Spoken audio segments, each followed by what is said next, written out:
అందరికీ నమస్కారం. IYR talks మొదలుపెట్టి ఎఫెక్టివ్గా పోస్టింగ్స్ మొదలుపెట్టి ఒక సంవత్సర కాలం అయింది. ఈ సంవత్సర కాలంలో సబ్స్క్రైబర్స్ బేసు 3,000 నుంచి 33,000 దాకా పెరిగింది. ఐవైఆర్ టాక్స్ను ఆదరిస్తున్న మీ అందరికీ నా ధన్యవాదాలు. భవిష్యత్తులో కూడా ఇదే రకంగా ఐవైఆర్ టాక్స్ని మీరు ఆదరిస్తారని ఆశిస్తూ ఉన్నాను. Thank you. నేను అది వచ్చిన మర్నాడే ప్యాక్ చేయించేసి సామాన్ అంతా లారీలో పెట్టి నేను బై బస్సు నా ఫ్యామిలీతో సైతంగా వెళ్ళిపోయాం. వాళ్ళు ఆశ్చర్యపోయారు, ఇలా 3 రోజులు ఇక్కడ దిగిపోయి సామాన్ వచ్చేసింది. లక్కీగా గవర్నమెంట్ క్వార్టర్స్ ఉన్నాయండి, కలెక్టర్ దగ్గరే అన్నీ ఉండేవి. కలెక్టర్ క్వార్టర్లో ఉండేవాడు, మాకు ఉండేవి. ఆశ్చర్యపోయారు, వచ్చేసారు, అయిపోయింది. అక్కడ కూడా లక్కీగా అప్పుడు ఆ గడ్డన్న గారిని ఒక ఆయన ఎమ్మెల్యే ఉండేవారు, చాలా మంచి వాళ్ళు ఉన్నారు. నరసారెడ్డి గారిని అప్పుడు ఇరిగేషన్ మినిస్టర్ ఉండేవాడు, ఆయన నిర్మల్ ఎమ్మెల్యే. వాళ్ళందరికీ నరసింహారెడ్డి అని చెప్పి చైర్మన్ ఒకటి, చాలా స్ట్రైట్ ఫార్వర్డ్ అండి, చాలా మంచివాళ్ళు. వాళ్ళకి నేను ఎలాంటి వాడినో ముందరే తెలిసిపోయింది అందరికీ. నాకు ఫుల్ సపోర్ట్ ఉండేది, ఎప్పుడు ఏం చేసిపోయినా కానీ.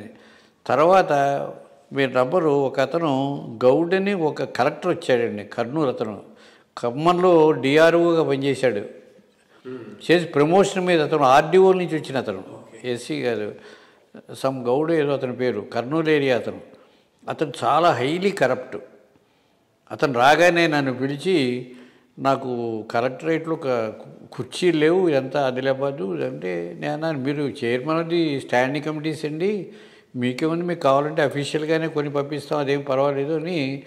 నేనంటే అలా కాదు, మీ ఒక్కొక్క సూపర్వైజర్ని ఒక కుర్చీ ఏమని నన్ను అడగండి, నాకు 40 మంది ఉన్నారు కదా, 40 కుర్చీలు వచ్చేస్తాయంటే, నేను సూపర్వైజర్ని ఎప్పుడు అడగనండి, అలాంటి అలవాటు నాకు లేదు, మీ కుర్చీలే కదా కావాలి, నేను చూస్తానని చెప్పి వెళ్ళిపోయాను.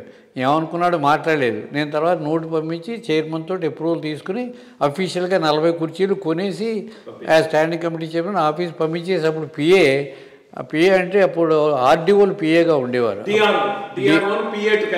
PA to collector, RDO rank అతనికి అఫీషియల్గా ఇచ్చి పంపించేసి రిసీట్ చేసుకున్నాను. దాంతో ఆయనకి ఒళ్ళు మండిపోయింది. ఆయన ఎలాంటి ఆయన అంటే నాకు తర్వాత తెలిసింది, మనం ఇచ్చిన కుర్చీలు ఇలా ఎవరెవరు బెంచీలు అమ్మేసుకుని అలాగ చేసేసుకునే టైప్ అండి అతను. నాకు తెలీదు. ఇంక అక్కడి నుంచి నా మీద ప్రతిదానికి ఏదో రాయడం మొదలుపెట్టాడు. అదేదో చేయలేదు. అప్పుడు ఎమర్జెన్సీ వచ్చిందండి. ఎమర్జెన్సీ వచ్చి గవర్నమెంట్ లేకపోతే కలెక్టరే కదా all powerful, under law and order urgent అని చెప్పేసి నాకు జీప్ విత్డ్రా చేశాడు.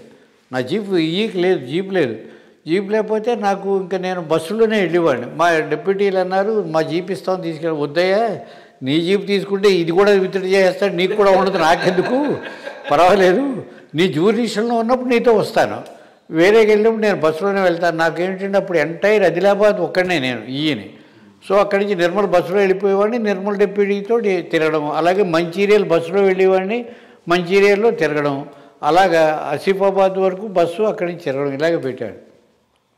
3 నెలలు అయిపోయిందండి. అప్పుడు ఈవి రామిరెడ్డి గారిని member of board of revenue, ఆయన ఈ డ్రౌట్ అది ఆయన చూసేవారు. ఆయన కూడా చాలా స్ట్రైట్ ఫార్వర్డ్ మ్యాన్. ఈవి రామిరెడ్డి గారు అంటే ఆ కాలంలో మీరు ఉన్నారో లేదు, రిటైర్ అయిపోయారు, కానీ చాలా స్ట్రైట్ ఫార్వర్డ్ ఆఫీసర్ ఆయన, చాలా మంచి పేరుంది.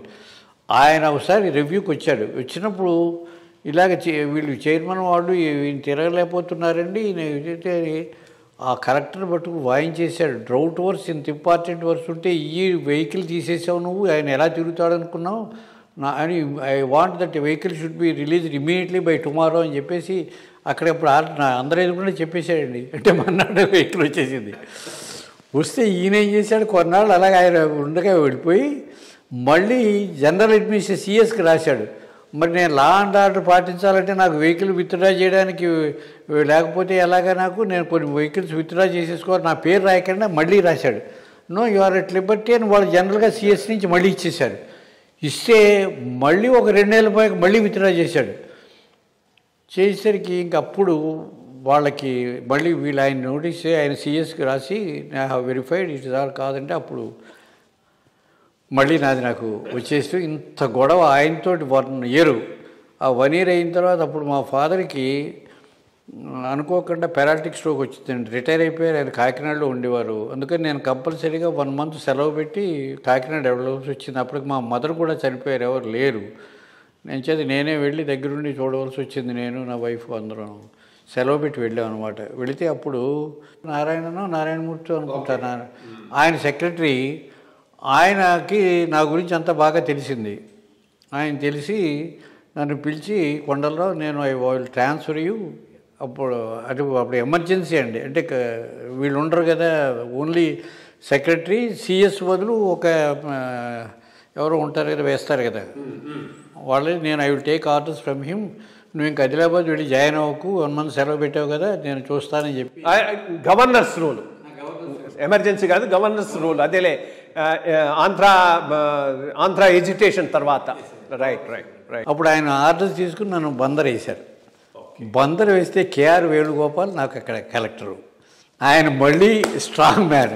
ఆయన జాయిన్ అవుతూనే చెప్పారు, Kondalarao you need not hear anybody, whatever is according to rule you go head, I'm there for your nation. అయితే ఒకటి అయితే లక్కీగా అప్పుడు పిన్నమనేని వెంకటేశ్వరరావుని, ఆయన కూడా చాలా మంచి చైర్మన్స్ అండి. ఆ కాలంలో ఉన్న వాళ్ళందరూ కూడా, అల్లూరు బాపినీడు అక్కడ ఉన్నాడు, ఇక్కడ కూడా వాళ్ళందరూ ఒక స్టాండర్డ్ చేయరు. మన దగ్గర ₹1 కూడా పుచ్చుకునే అలవాటు లేదు.